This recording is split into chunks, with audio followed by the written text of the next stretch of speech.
10 अगस्त को संस्कारधानी जबलपुर में संस्कार कांवड़ यात्रा का होगा भव्य आयोजन। जबलपुर शहर में संस्कार कांवड़ यात्रा का भव्य आयोजन किया जाएगा। संस्कार कांवड़ यात्रा समिति नर्मदा मिशन द्वारा आयोजित ये यात्रा मां नर्मदा के पावन ग्वारी घाट से शुरू होकर विभिन्न मार्गों से होते हुए कैलाश धाम में समाप्त होगी। आयोजकों ने बताया कि यह यात्रा न केवल आध्यात्मिक संदेश देती है, बल्कि पूरे विश्व को प्रकृति के संरक्षण और संवर्धन का एक अनूठा संदेश भी प्रदान करती है। यात्रा के दौरान सभी कांवड़िए अपने कंधों पर मां नर्मदा का पवित्र जल और देव वृक्ष पौधे लेकर चलेंगे, जिन्हें जलाभिषेक के बाद रोपित किया जाएगा। यह कांवड़ यात्रा ग्वारी घाट से शुरू होकर रामपुर, शास्त्री ब्रिज, श्याम टॉकीज, सराफा, घमापुर, रांझी और खमरिया होते हुए कैलाश धाम पहुंचेगी। यात्रा मार्ग की जर्जर सड़कों और श्रद्धालुओं को होने वाली असुविधाओं पर आयोजकों ने स्पष्ट किया कि प्रशासन के साथ इस विषय पर विस्तृत चर्चा हो चुकी है। प्रशासन ने आश्वस्त किया है कि यात्रा शुरू होने से पहले ही सड़क की मरम्मत का काम पूरा कर लिया जाएगा और कांवड़ियों को आवागमन में किसी भी प्रकार की परेशानी का सामना नहीं करना पड़ेगा। जबलपुर से जिला ब्यूरो पंकज जैन की रिपोर्ट। एक देवता स्वरूप पौधे को लेकर आगे बढ़ेंगे के लिए कृत संकल्पित है। जो भी कांवड़िए भगवान शिव और मां नर्मदा के भक्त इसमें कांवड़िए के रूप में जाएंगे, उनकी सुविधाओं का ध्यान रखना भी।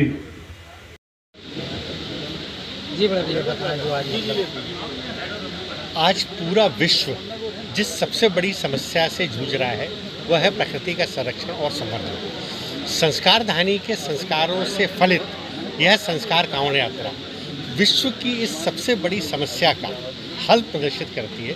परम पूज्य दादा गुरु के सानिध्य में संस्कारधानी की यह कांवड़ यात्रा, संस्कार कांवड़ यात्रा, जो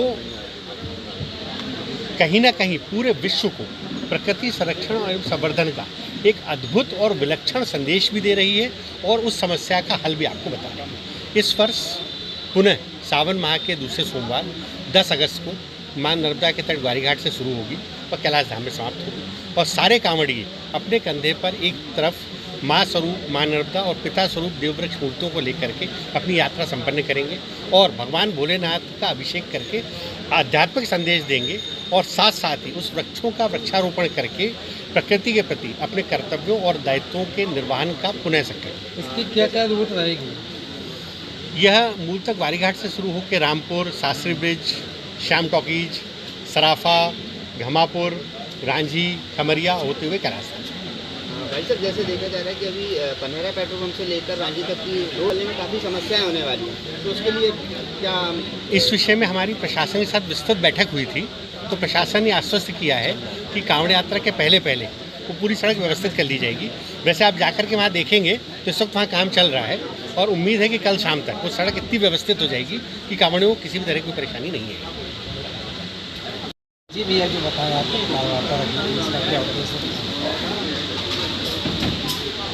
golden book of world record से सम्मानित विश्व प्रसिद्ध संस्कारधानी की संस्कार कांवड़ यात्रा अपने 16वें वर्ष में प्रवेश करने जा रही है। दिनांक 10 अगस्त 2026 प्रातः मां नर्मदा के पावन तट ग्वारी घाट से परम पूज्य दादा गुरु भगवान के पावन सानिध्य में ये यात्रा लाखों शिव भक्तों के साथ प्रारंभ होगी, जो परंपरागत मार्गों से होते हुए देवाधिदेव महादेव कैलाश धाम मंदिर में संपन्न होगी, जहां एक तरफ वो शिव भक्त जो है भोले बाबा का जलाभिषेक करेंगे और दूसरी तरफ वो अपने अपने घरों में, उस पर्वत श्रृंखला में, अन्य जगह भी जो है भोले का, देव का, ईश्वर का, आराध्य के प्रकट प्रत्यक्ष स्वरूप उस देव वृक्ष का इस धरा पे जो है स्थापित करेंगे। सावन में कांवड़ निकालने का क्या उद्देश्य है इसका और सावन में क्या? अब इसका गूढ़तम रहस्य क्या है, ये तो मुझे लगता है अनादिकाल से कांवड़ें जो है वो निकाली जा रही हैं और हम देखते सुनते भी हैं। यहाँ संस्कारधानी की ये कांवड़ यात्रा भिन्न है और ये यात्रा का मूल जो उद्देश्य है वो दादा गुरु भगवान के जो पावन विचार हैं उनको जीते हुए शिव आराधना में लीन रहते हैं और इस वसुंधरा का श्रृंगार करते हैं। यहाँ संस्कारधानी की कांवड़ यात्रा का मूल जो है वो प्रकृति और पर्यावरण का जल संरक्षण और वन संरक्षण का मूल और मुख्य उद्देश्य है। लगभग कितने लोग उपस्थित होने के सामने? हमने पिछले 2 सालों से काउंटिंग बताना इसलिए बंद कर दी। आप सब परिवार हैं, और हमें मालूम है इस कांवड़ यात्रा को आपका बहुत ज़्यादा प्रेम और स्नेह इस कांवड़ यात्रा के प्रति रहता है। लेकिन जब भी हमने जो आंकड़े बताए हैं उसमें हम फेल हुए, संख्या उससे ज़्यादा हुई है। पिछले बार हमें अखबारों से पता चला कि करीब करीब 2.25 लाख, किसी अखबार ने कहा 1.5 लाख और किसी ने 1.25 लाख, 1 लाख के ऊपर के आंकड़े सभी ने दिए हैं। हम जो भी व्यवस्था करते हैं सब छिन्न भिन्न हो जाती है और मुझे पूरा विश्वास है कि ये वाले इस वर्ष में जो है 1.25 लाख से 1.5 लाख के ऊपर जो है वो शिव भक्त और कांवड़िए जिनको हम कहते हैं वो इसकी संख्या होती है।